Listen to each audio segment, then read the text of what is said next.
Pada hari ini saya berbicara mengenai darah, yaitu darah Yesus dicurahkan untuk keselamatan kita, untuk penebusan kita, untuk melayakkan kita berdoa kepada Tuhan, untuk menyucikan kita, untuk melindungi kita. Saudaraku, semua itu terdapat dalam darah Yesus, saudaraku. Untuk kesembuhan kita terdapat dalam darah Yesus. Karena tadi saudaraku memang firman Tuhan berkata oleh bilur-bilur Yesus, kamu sudah sembuh. Haleluya. Dan kita tahu pasti saudaraku, bilur Yesus tidak bisa dipisahkan dengan darah Yesus. Pada waktu itu dicambuk saudaraku, saudara dia berbilur-bilur dan darah mengalir saudaraku. Nanti saya terangkan lebih jelas saudaraku. Kamu ditebus bukan dengan emas dan perak, tapi kamu ditebus dengan darah yang mahal, darah anak domba yang tidak bercacat celah, yaitu darah Yesus. Saudara. Saya harap saudara semua pada hari ini memiliki darah Yesus dan mulai menerapkan darah Yesus dalam hidup saudara. Banyak juga anak Tuhan tidak menerapkan darah Yesus, tidak memakai darah Yesus, tidak memanfaatkan darah Yesus dalam hidupnya. Saudaraku, sayang sekali. Terus terang saya katakan kepada saudara, tiap hari saya mohon darah Yesus bagi saya, bagi istri saya, bagi anak-anak saya semua, satu persatu saya sebut namanya, supaya dibungkus oleh darah Yesus, dilindungi oleh darah Yesus, dan si jahat tidak bisa menjamah dia. Kalau darah anak domba, yang hanya anak domba, darahku berumur setahun tidak bercacat celah, bisa melepaskan bangsa Israel, anak sulungnya, daripada kematian. Dan malaikat maut tidak bisa menjamahnya, setan tidak bisa menjamahnya, apalagi darah Yesus yang sejati. Haleluya. Tepuk tangan darahku. Haleluya. Nah darahku, jangan jarang-jarang menerapkan darah Yesus. Tiap hari terapkan darah Yesus. Kenapa jarang? Sudah jadi topik mengenai darah Yesus sudah hilang daripada pemikiran mereka. Tetapi Tuhan Yesus memerintahkan secara khusus pada umat Israel memperingati Paskah sepanjang masa selama-lamanya. Nah saudaraku, sampai pada zaman ini seharusnya kita lebih bergairah memperingati Paskah. Karena sekarang anak domba Paskah yang sejati, yaitu Tuhan Yesus Kristus telah mencurahkan darahnya. Nah, saudaraku yang kasih dalam nama Yesus, untuk tinggal saudaraku dalam Yesus perlu darah Yesus. Banyak sekali berkat daripada darah Yesus, melayakkan dan menyucikan. Oleh sebab itu tiap-tiap hari saya mohon darah Yesus, saya ulangi lagi saudaraku, dalam kehidupan saya dan keluarga saya. Dan ini membawa berkat yang besar bagi keluarga kami, perlindungan Tuhan yang teguh, jika setan tidak berkuasa menjamah kami. Dengan darah Yesus kita bisa bersekutu intim dengan Tuhan. Dengan darah Yesus kita disucikan, dan kita dapat masuk hadirat Tuhan. Ku masuk ruang Maha Kudus dengan bersalut darah Yesus. Maka Bapa di sorga, Tuhan tidak bisa menolak kita, karena dia darahnya yang kudus. Saya tidak kudus, tetapi darah Yesus mengkuduskan saya, saudaraku. Lalu kita sampaikan doa kita. Kita layak buat berdoa, masuk dalam ruang Maha Kudus. Pada waktu Yesus mati di kayu salib, saudaraku, tirai dalam bait Allah terbelah dua dari atas ke bawah, yang memisahkan bilik suci dan bilik Maha Suci. Bisa masuk bilik Maha Suci, bertemu dengan Allah Bapa dengan bersalut oleh darah Yesus. Jalan lain tidak ada. Haleluya saudaraku. Inilah kuasa darah saudaraku. Saudaraku yang kasih dalam nama Yesus.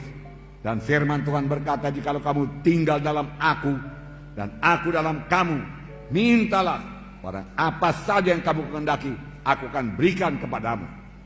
Tinggal dalam Yesus dengan darah Yesus melayakkan kita. Dan firman Tuhan tinggal dalam saya, tinggal dalam saudara, terutama mengenai darah Yesus. kita mengerti, dan kita percaya, dan kita terapkan dalam hidup kita, saudaraku, mintalah apa saja yang kamu kehendaki, maka kamu akan memperolehnya. Saya sudah minta kepada Tuhan keselamatan jiwa-jiwa pada malam ini, kesembuhan jiwa-jiwa pada malam ini, mujizat Tuhan terjadi pada malam ini. Haleluya, saudaraku. Dan Tuhan akan mengabulkannya. Tuhan akan mengabulkannya. Haleluya. Tepuk tangannya meriah, saudaraku. Haleluya.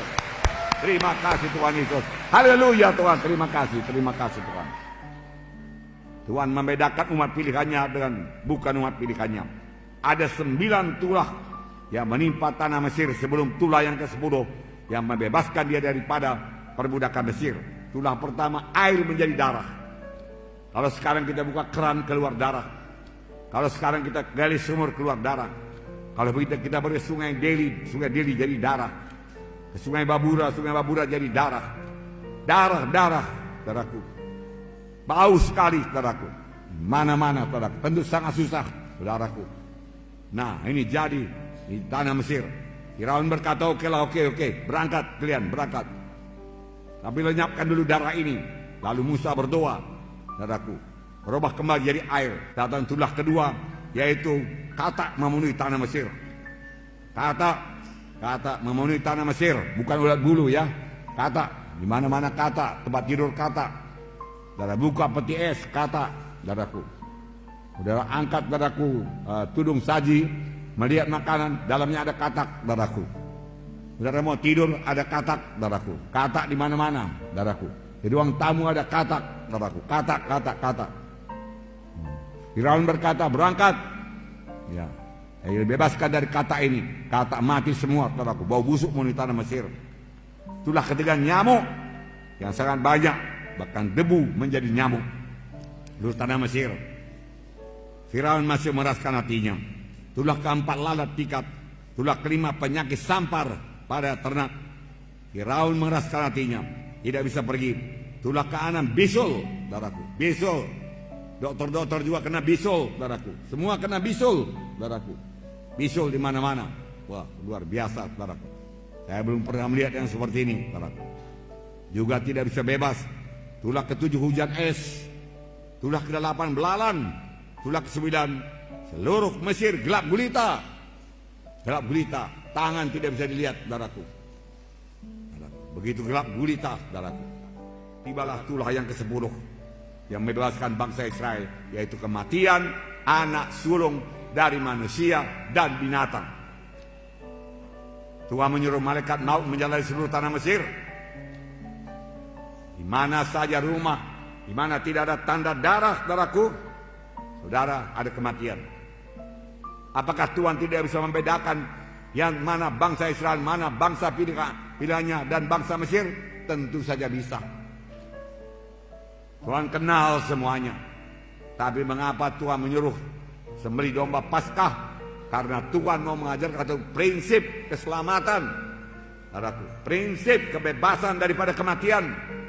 Prinsip untuk beroleh hidupnya kekal, yaitu melalui darah. Diajarkannya kepada bangsa pilihannya melalui darah anak domba, saudaraku. Dia mau mengajarkan penebusan hanya oleh darah, keselamatan hanya oleh darah, kehidupan hanya oleh darah. Darah anak domba, saudaraku. Nah, saudaraku, Tuhan memberikan perintah khusus, dan sepanjang mereka mentaatinya, mereka bebas daripada kematian. Yang menentukan hidup atau mati, darah anak domba. Haleluya. Sampai sekarang yang menentukan keselamatan saudara ialah darah anak domba Allah yang sejati, yaitu darah Yesus.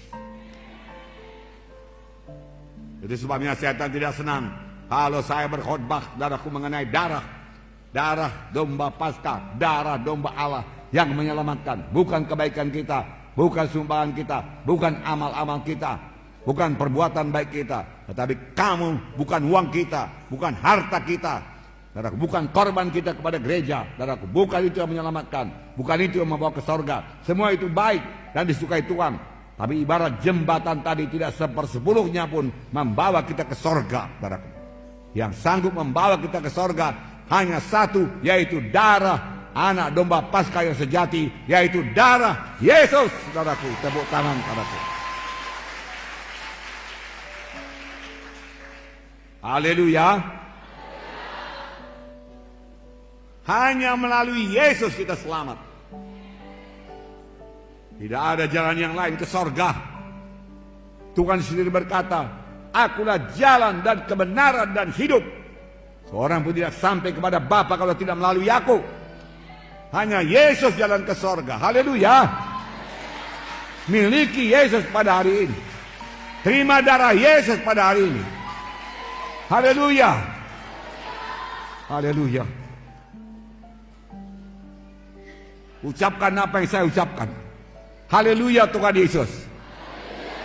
Pada hari ini saya terima darah Yesus untuk menebus saya.